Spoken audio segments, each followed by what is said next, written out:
Halo semuanya. Pernah nggak sih ngerasa frustrasi karena rencana strategis yang udah disusun capek-capek malah berantakan karena situasi dunia berubah drastis?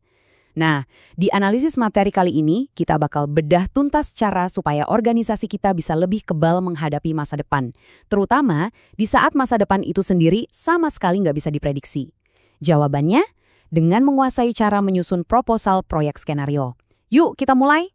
Kita akan membedah 5 langkah esensial ini, mulai dari menentukan apa sebenarnya tujuan utamanya, sampai nanti gimana cara kita mengukur kesuksesan proyeknya. Kelima elemen ini adalah cetak biru Anda untuk membuat perencanaan skenario yang terstruktur. Langkah pertama, menentukan tujuan utama. Seringnya, langkah ini berawal dari rasa frustrasi para eksekutif, yang kemudian harus kita ubah jadi satu pertanyaan yang super tajam dan jelas. Biar lebih gampang ngebayanginnya, kita akan pakai satu studi kasus dari dunia nyata. Sebut saja perusahaan ini Teknologi Corporation. Nah, buat Teknologi Corporation ini, ada satu singkatan yang jadi fokus utama mereka, yaitu SBIR. Apa itu SBIR? Ini kepanjangan dari Small Business Innovation Research. Singkatnya, ini adalah program pendanaan dari pemerintah Amerika Serikat yang kompetisinya luar biasa ketat, tujuannya buat dorong inovasi teknologi. Kenapa ini penting banget dibahas? Karena tujuan utama Teknologi Corp bikin proyek skenario ini adalah untuk mencari jalan keluar, supaya mereka nggak lagi bergantung sama sumber dana tunggal si SBIR ini. Yang bikin proses ini sangat menarik adalah konsep dari pakar skenario Pierre Wack, yang ngebagi skenario jadi 2 jenis. Di sisi kiri, kita punya skenario pembelajaran. Ini fokusnya murni buat mahamin gambaran besar tentang apa yang lagi terjadi di lingkungan luar. Sementara di kanan, ada skenario keputusan. Kalau yang ini, dirancang spesifik banget buat mendobrak pola pikir manajer kita dan mendorong mereka ngambil tindakan strategis yang konkret. Anda jelas nggak bisa ngambil keputusan strategis kalau belum belajar dari perubahan di luar sana, kan? Biar lebih nempel di kepala, Wack punya analogi visual yang brilian banget. Pohon ceri. Coba bayangin skenario pembelajaran itu ibarat batang pohon yang besar dan tebal yang ngasih fondasi kuat. Nah, skenario keputusan itu ibarat buah-buah ceri manis yang dipetik di ujung ranting-ranting kecilnya. Artinya, keputusan spesifik yang menguntungkan itu cuma bisa dipanen kalau kita punya fondasi pemahaman lingkungan yang kokoh. Masuk ke langkah kedua, menetapkan ruang lingkup dan jangka waktu. Proposal yang bagus itu harus transparan soal seberapa besar komitmen yang dibutuhin.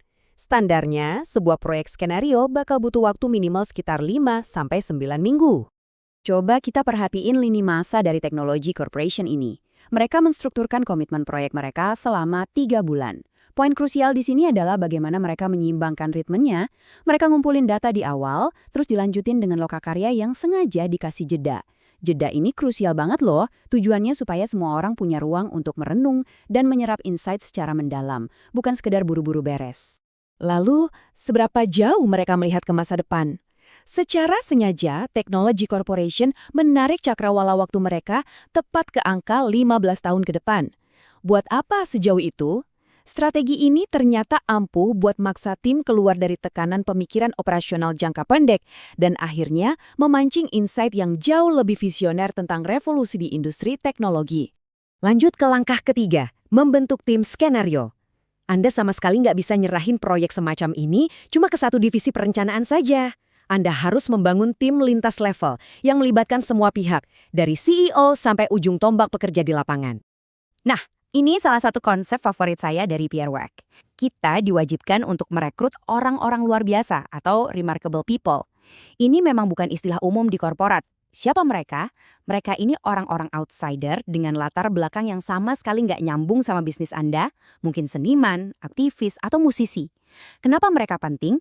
Karena pemikiran mereka yang unik itu sangat dibutuhkan buat ngehancurin blind spots atau pola pikir usang yang udah terlanjur mendarah daging di dalam tim Anda. Setelah tim siap, mereka akan melakukan apa yang disebut sebagai wind tunneling atau uji terowongan angin. Istilah ini memang jarang kita dengar di ruang rapat, tapi maknanya sangat vital. Persis seperti pesawat yang dites kelayakannya di terowongan angin sebelum diterbangkan, ini berarti Anda menekan dan menguji strategi bisnis Anda saat ini terhadap berbagai skenario masa depan ekstrim yang udah Anda bayangkan. Apakah strategi kita saat ini bakal hancur lebur kalau dihantam badai perubahan? Di fase eksplorasi, tim bakal mengandalkan 2 instrumen utama ini. Pertama, STEEP, singkatan dari sosial, teknologi, ekonomi, lingkungan, environmental, dan politik. Ini dipakai buat memindai pergeseran makro di luar kendali perusahaan. Instrumen kedua SWOT, Pasti Anda udah tahu ya, singkatan dari kekuatan, strengths, kelemahan, weaknesses, peluang, opportunities, dan ancaman, threats. SWOT dipakai untuk bercermin, melihat seberapa siap kondisi internal organisasi Anda saat ini. Sekarang kita masuk ke langkah keempat, merumuskan hasil yang diharapkan. Seringnya kita mikir inisiatif strategis itu ujung-ujungnya harus selalu tentang laporan keuangan. Padahal, kita harus memperjelas apa yang sebenarnya ingin dicapai organisasi, dan ini seringkali melampaui sekedar angka profit. Lihat deh daftar hasil yang diekspektasikan sama teknologi corporation ini. Nilai sejati dari perencanaan skenario ternyata justru lebih banyak ditemukan pada transformasi budaya organisasi. Hal-hal kayak memperbaiki komunikasi lintas departemen yang kaku, atau melatih karyawan buat bisa mendeteksi sinyal awal pergeseran industri.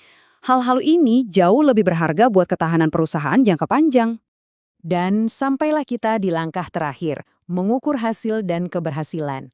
Sebagus apapun proyeknya, pada akhirnya kita harus membuktikan kalau proses ini sukses memberikan dampak nyata. Dan itu artinya, kita wajib punya alat pengukur sebelum dan sesudah proyek berjalan. Buat mengukur apakah mereka benar-benar sukses mengubah budaya jadi terus belajar, Teknologi Corp pakai alat ukur yang disebut DLOQ. Ini adalah singkatan dari Dimensions of Learning Organization Questionnaire. Intinya, ini adalah instrumen survei spesifik yang secara ilmiah mampu mengukur seberapa jauh sih orientasi pembelajaran itu udah tertanam ke dalam DNA organisasi mereka.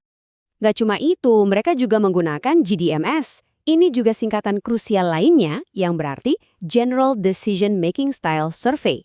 GDMS ini adalah alat yang divalidasi buat melacak secara ketat apakah gaya pengambilan keputusan di dalam tim beneran jadi lebih kolaboratif setelah proyek ini selesai. Tanpa instrumen pengukuran kayak gini, kesuksesan proyek Anda cuma sekedar klaim tanpa bukti. Lalu kalau kita bicara soal ngukur return on investment secara finansial, kita wajib banget menanyakan pertanyaan yang sangat tajam ini. Berapa sih nilai moneter yang berani Anda kasih buat satu wawasan strategis yang benar-benar baru? Satu ide inovatif yang tiba-tiba ngasih Anda keunggulan kompetitif di pasar, berapa nilainya buat perusahaan Anda? Kita bisa melihat jawabannya di tabel analisis biaya dan manfaat dari Swanson ini. Menariknya, lihat betapa konservatifnya perhitungan ini. Nilai potensi produk baru yang aslinya $3 juta, sengaja mereka tekan dan pangkas drastis jadi cuma $250.000. Dan hebatnya, dengan perhitungan yang super pesimis ini pun, proyek skenario masih terbukti ngasih untung bersih sebesar $150.000. Ini adalah data solid yang Anda butuhkan untuk meyakinkan para pimpinan puncak.